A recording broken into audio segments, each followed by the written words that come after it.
কারেন্টটা যাওয়ার কি সময় পায় না বল।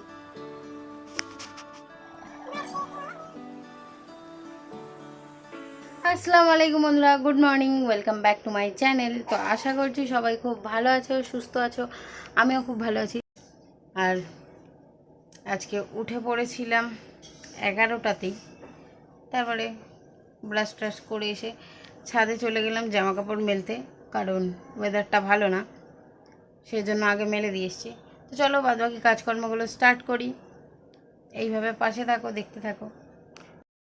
তো বিছানার চাদরটা অনেক দিন হয়ে গেল পাতা আছে, এটাকে আজকে চেঞ্জ করি, এই চাদরটা তুলে অন্য একটা চাদর পাতি।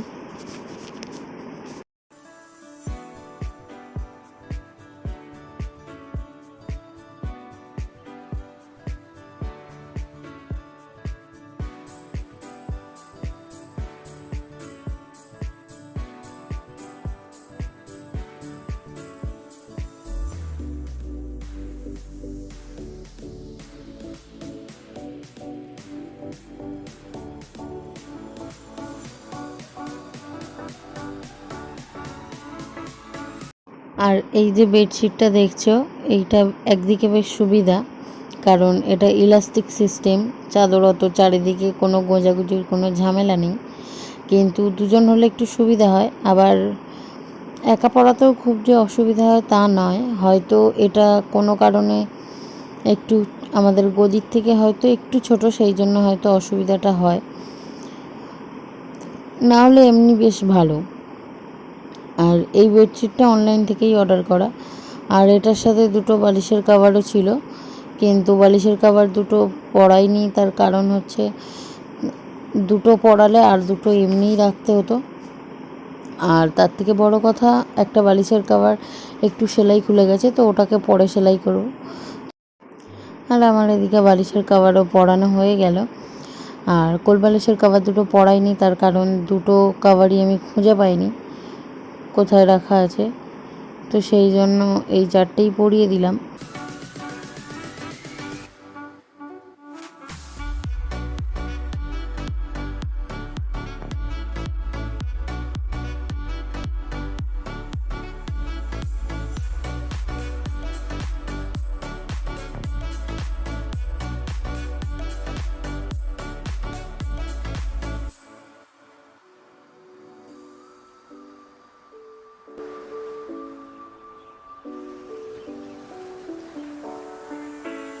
আর কাজবাজগুলো সেরে নিয়ে এদিকে ব্রেকফাস্ট করছি, আমি খাচ্ছিলাম হচ্ছে চা আর পরোটা। আর দিদি এনেছে বিস্কিটের কোটো, তো ও খাবে চা আর বিস্কিট। যাওয়ার কি সময় পায় না বলতো।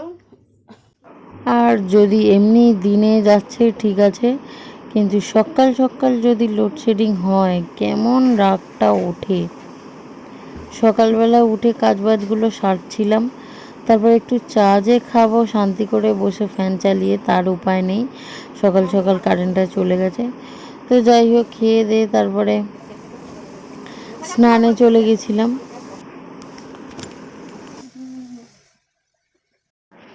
আর এদিকে স্নান করে এসেই আগে সেলাই করতে বসে পড়েছিলাম আমার টপ আর বালিশের কভারটা।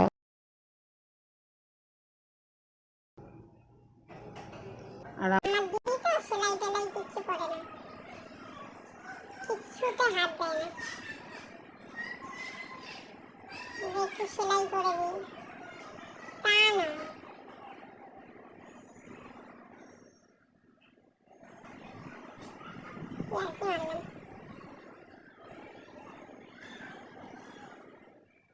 জামাটা কালকে আমিই পরেছিলাম, আর ভুলবশত জামাটা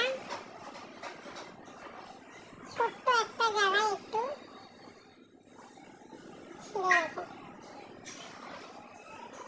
সেই জন্য ওটাকে সেলাই করছি।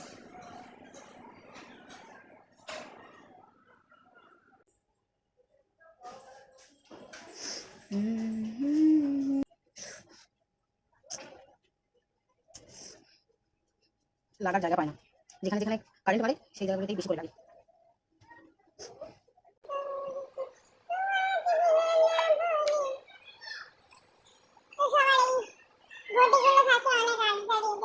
জল টল খায়, আমাদের থাকে ছোট ছোট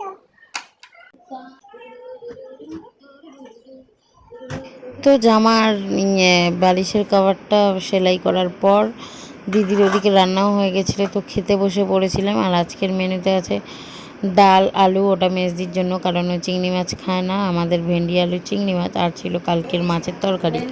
চিংড়ি মাছ ডাল আলু হাতে না, আমি করতে পারি না, থালা বাড়াবো একটু। কোথায় দিলাম আমি দিদিকে বলেছিলাম,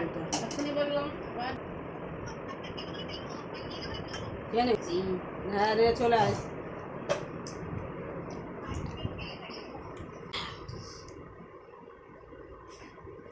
কি বলতে গেলাম সেটাই ভুলে গেলাম তোর বোতলের কথা শুনে। আর এদিকে আমাদের এটা ডেলি রুটিন। মেজদি ওদিকে লাঞ্চের সময় গিয়ে ফোন করে, ভিডিও কলে ডেলি কথা বলবে, আমরা ওইদিকে খেতে বসি। সন্ধে হয়ে গেছে আর ছাদ থেকে জামা কাপড়গুলো পেরে নিয়েছি, পেরে ঘরে মেলে দিলাম দড়িতে।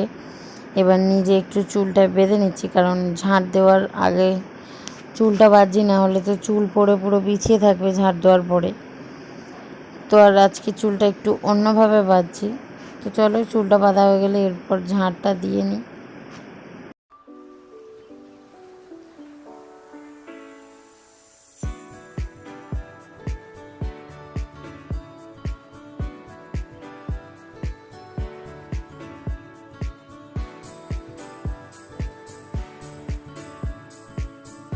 Good evening. তো চলো, কাজবাজগুলো তো সেরে নিলাম, সন্ধ্যের সময় ঘরটা ঝাড় দিয়ে গুছিয়ে নিলাম। আর রেডি হয়েছি এখন। রেডি কিছু হয়নি, চুল বেঁধেছি, আমার সাজটা সেজে নিয়েছি। আর চা তো পরে খাবো, দেরি আছে। আর আজকে আমি একটা চুল বেঁধেছি, দেখো চুল অন্যভাবে, দেখো।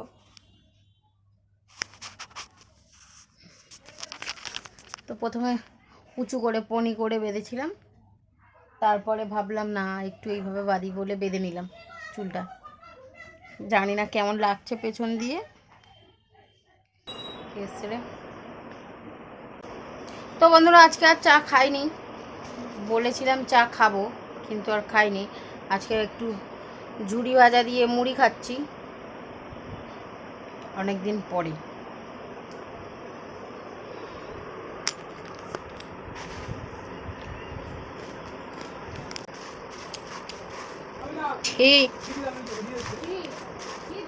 স্পিনার স্পিনার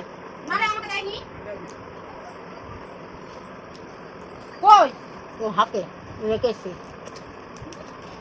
হাতে। আমি বাঁধবো যে বাসা মাখাতে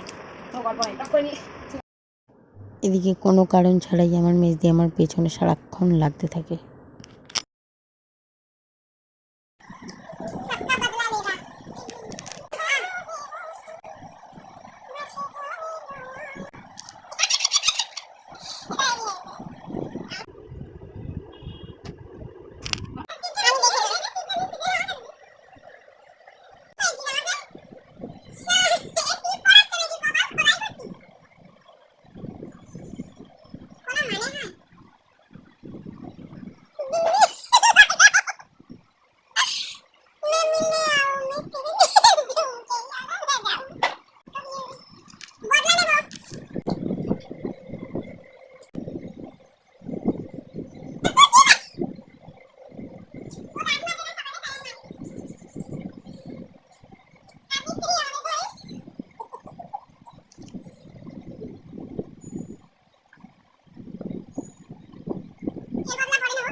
আমার সাথে অত্যাচার হয়েছে, আসতে পার একটু। তো বন্ধুরা, আমার সাথে অত্যাচার হয়েছে, এর বিচার চাই আমি। দুজন মিলে কি অত্যাচারটাই শুরু করেছে। তো যাই হোক, চলো খেয়ে নিই এখন, ওদের বদলাটা আমি পরে নেব।